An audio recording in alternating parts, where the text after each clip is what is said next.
Alhamdulillah, Alhamdulillah hamdas syakirin. Ashhadu an la ilaha illallah wahdahu la syarika lah, wa ashhadu anna sayyidana Muhammadan abduhu wa rasuluh. Allahumma salli wa sallim wa barik ala sayyidina wa maulana Muhammadin wa ala alihi wa ashabihi ajma'in. Amma ba'du. Fa ya ayyuhalladzina amanu ittaqullaha haqqa tuqatih wa la tamutunna illa wa antum muslimun. Faqala Allah Ta'ala fi ayatin ukhra, innallaha ma'al ladzina ittaqaw wal ladzina hum muhsinun. Shadaqallahul azim. Kaum muslimin jamaah Jumat yang dimuliakan Allah Subhanahu wa taala, kembali kita bersyukur kepada Allah karena sampai pada siang hari yang penuh berkah ini Allah masih berikan kita nikmat panjang umur, nikmat kesehatan, nikmat kesempatan, bahkan nikmat yang paling besar yang Allah masih anugerahkan di dalam jiwa raga kita adalah nikmat iman dan Islam. Maka tidak ada kata lain selain mengucapkan kata tahmid, alhamdulillah, summa alhamdulillahi rabbil alamin. La in syakartum la azidannakum wa la in kafartum inna adzabi lasyadid. Kalau kamu bersyukur, aku akan tambah nikmatku, kata Allah. Tetapi kalau kamu kufur, sesungguhnya azabku sangat pedih. Bersalawat kepada baginda Muhammad sallallahu alaihi wasallam. Allahumma shalli ala sayyidina Muhammad wa ala ali sayyidina Muhammad. Mudah-mudahan dengan kita yang selalu istiqomah berselawat kepada beliau, insyaallah kita akan mendapatkan syafaatul uzma, syafaat kemuliaan, di mana nabi-nabi lain tidak bisa memberikan syafaatnya, tapi Nabi kita Muhammad sallallahu alaihi wasallam, beliau akan memanggil kita. Dan orang-orang yang berselawat kepada Rasulullah, pahalanya begitu besar di sisi Allah Subhanahu wa taala. Man shalla alayya sholatan, barang siapa yang berselawat kepadaku satu kali saja, sallallahu alaihi asyra, maka Allah berikan 10 kebaikan bagi orang tersebut. Wa huttat anhu asru sayyi'at, kemudian ditutupi 10 kejelekan. Wa rufi'at lahu asyra darajat, kemudian Allah tingkatkan 10 tingkatan kemuliaan di sisi Allah Subhanahu wa taala. Kaum muslimin yang dimuliakan Allah, khotib yang dhaif berwasiat kepada khotib pribadi umumnya kepada kaum muslimin, Mari kita tingkatkan iman dan takwa kita kepada Allah Jalla Jalaluhu. Karena dengan takwa inilah Allah bedakan kita di Masjid An-Nabawi. Innallaha la yanzuru ila ajsamikum, Allah tidak melihat bentuk tubuh kamu. Wala ila suwarikum, Allah juga tidak melihat bentuk wajah kamu. Walakin yanzuru ila qulubikum wa a'malikum. Yang Allah perhatikan dari seorang hamba itu adalah hatinya. Apakah ada takwa di sana dan amal-amal soleh yang selalu dia perbuat. Kaum muslimin yang dimuliakan Allah, seorang penulis buku yang lulus S3 di universitas ternama di Bandung, beliau menulis sebuah buku dengan judul Pentingnya Investasi Hidup dan Pendidikan. Maka beliau menulis dalam bukunya, ketika anak-anak kita masih kecil, mulailah menyicil rumah. Apakah dari 10 tahun, 15 tahun hingga 20 tahun? Ketika nanti anak itu sudah selesai tamat SMA, maka rumah pun lunas, katanya.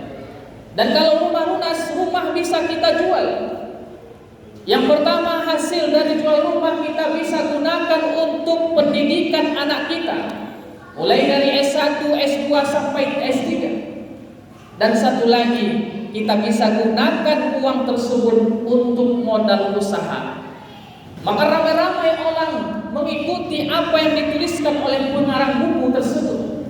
Dan pengarang buku penulis juga menampakkan dengan kesuksesannya.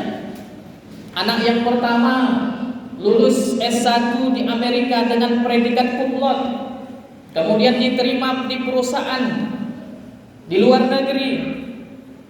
Anak nomor 2 begitu juga, baru masuk kuliah sudah ditawarkan dengan pekerjaan kontrak di luar negeri. Anak nomor 3 begitu juga, baru masuk kuliah sudah diberikan beasiswa full. Dan sang penulis juga menunjukkan kesuksesnya. Dia telah kesana kemari mengisi seminar ke luar negeri, mempunyai rumah mewah, mobil mewah, dan semuanya dia serba ada. Maka kaum muslimin yang dimuliakan Allah Subhanahu wa taala, ternyata Allah ingin menyentuh sang penulis. Allah ingin mengingatkan kepada sang penulis yang selama ini mungkin dia lalai dan lupa. Maka ketika itu Allah Subhanahu wa taala berikan ujian kepada sang penulis, istrinya pun jatuh sakit. Ketika di ruang ICU kaum muslimin yang dimuliakan Allah, diteleponnya lah anak yang pertama yang predikat cum laude lulus Amerika tersebut. Nah, ibumu sekarang lagi di rumah sakit, di ruang ICU. Wa qad rabbuka alla ta'budu illa iyyah wa bil walidaini ihsana. Setelah kita menyembah Allah, kita disuruh untuk berbakti kepada kedua orang tua. Maka pulanglah nak, jenguk ibumu, sekarang lagi sakit. Maka apa yang dijawab oleh anak pertama yang di predikat cum laude tadi? Maaf ayah, saya lagi meeting, ada rapat, dan saya tinggal di negara yang begitu ketat. Tidak mungkin saya pulang saat sekarang ini. Kemudian anak kedua begitu juga, dia teleponnya, nah pulanglah nak. Bisa jadi kepulangan kamu ini adalah kepulangan yang terakhir untuk berjumpa dengan ibumu. Kata sang anak, mohon maaf, saya baru diterima di perusahaan terbesar dan saya tinggal di negara yang begitu ketat dengan peraturan, tidak mungkin saya pulang. Begitupun dengan jawaban anak yang ketiga, kaum muslimin dimuliakan Allah. Apa kata anak yang ketiga? Ayah kan tahu saya baru dapat beasiswa full, tidak mungkin saya meninggalkan bangku kuliah. Kalau saya tinggalkan, tentu beasiswanya akan dicabut. Maka kaum muslimin dimuliakan Allah Subhanahu wa taala, sang penulis pun merenung begitu panjang. Karena kita memang disuruh untuk bertafakur. At-tafakkur as-sa'ah khairun min qiyamil lailah. Merenung atau bertafakur, berpikir itu lebih baik daripada sholat malam seharian. Maka dia merenung, ternyata selama ini yang dia tulis di dalam bukunya tentang investasi hidup dan pendidikan, ada yang dia lupakan menanamkan kepada hati anaknya. Apa itu? Akidah agama. Boleh kita menyekolahkan anak kita sampai S3, boleh menyekolahkan dengan tinggi-tinggi, jangan lupa tanamkan akidah di dalam hatinya. Tanamkan akhlakul karimah, budi pekerti yang baik, berbicara santun kepada orang lain yang lebih dewasa. Ini yang dia lupakan dari seorang penulis. Akhirnya sang penulis mengatakan kepada toko-toko buku yang dia lemparkan, dia katakan, tarik semua buku-buku saya. Saya tidak mau orang-orang yang membaca itu mengikuti saya, dan dia menghasilkan anak-anak yang akan mengecewakan kedua orang tuanya. Maka kaum muslimin dimuliakan Allah Subhanahu wa taala, anak itu investasi dunia akhirat. Maka kita adalah remote-nya.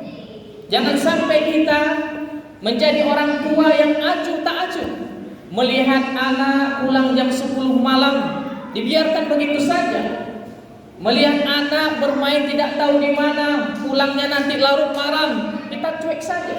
Jangan sampai, karena kita adalah tanggung jawab di hadapan Allah Subhanahu wa taala.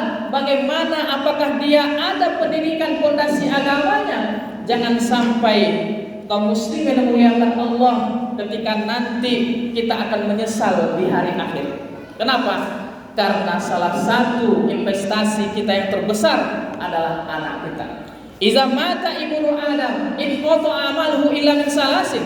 Ketika manusia itu meninggal dunia, maka ada amal yang tidak akan terputus pahalanya. Salah satunya adalah awwaladin sholihin yad'ulah, seorang anak yang mendoakan kedua orang tuanya. Maka berapa banyak anak-anak sekarang durhaka kepada orang tuanya. Akibat apa? Akibat tidak adanya pengawasan kita sebagai orang tua. Anak main Mobile Legends kita biarkan sampai larut malam. Anak yang mempunyai HP kita belikan, kemudian kita tinggalkan, kita pergi shopping, kita pergi ke mall-mall, kita tinggalkan, kita bilang sama anak kita, "Nak, ibu mau pergi, ayah mau pergi, ini HP kamu tonton sampai nanti ibu ayah pulang." Bagaimana tidak hancur apa yang dipikirannya? Karena apa? Itulah yang dia tonton. Tidak ada pengawasan dari orang tua. Maka oleh karena itu kaum muslimin memuliakan Allah Subhanahu wa taala, muhasabah diri kita. Hasibu anfusakum qabla an tuhasabu. Hitunglah dirimu sebelum kau dihitung. Maka kita introspeksi diri kita. Bagaimana kita untuk menjadikan anak kita menjadi investasi dunia akhirat. Karena mereka lah yang salah satu yang akan dipertanggungjawabkan di hadapan Allah Subhanahu wa taala. Maka kaum muslimin memuliakan Allah, dulu saya teringat ketika ibu saya mengatakan ketika mau tamat SD, "Nak, ketika kamu nanti tamat SD, kamu harus masuk pesantren." Ketika itu kaum muslimin saya tolak. Saya tidak mau masuk pesantren, Pak. Karena di pesantren itu semuanya serba mandiri. Tidak bisa nonton televisi, tidak bisa memberikan tidur dengan orang tua dan lain sebagainya, semuanya harus sendiri. Maka ketika itu ayah menyampaikan, "Nak, kami menyekolahkanmu, memasukkan kamu ke pondok pesantren itu supaya kamu hafal fardu-fardu kifayah." Fardu kifayah kita tahu semua kaum muslimin memuliakan Allah, mulai dari memandikan mayit, kemudian mengkafani mayit, menyolatkan mayit, sampai menghubumikan mayit. Itu yang ayah minta. Kenapa ayah saya harus hafalkan yang itu? Kata ayah saya, ketika nanti ibu dan ayah meninggal, atau salah seorang kami meninggal duluan, maka kamulah harapan satu-satunya. Ketika Pak Imam Masjid mengatakan siapa anaknya, kau maju ke depan untuk menyolatkan kami. Maka berlinang air mata ketika itu. Akhirnya masuk pesantren kaum muslimin. Bukan hanya fardu kifayah yang kita dapatkan, tetapi ilmu-ilmu agama lainnya pun kita akan mendapatkan di pondok pesantren. Maka berapa banyak orang tua saat sekarang ini, mereka berkejar-kejaran, berbangga-banggaan untuk menyekolahkan anaknya di sekolah yang begitu banyak prestasinya, tetapi lupa memikirkan fondasi untuk anaknya, yaitu apa? Iman dan takwa kita. Maka kaum muslimin muliakan Allah, mari kita jaga anak-anak kita, jaga keluarga kita. Fattabiru ya ulil absar.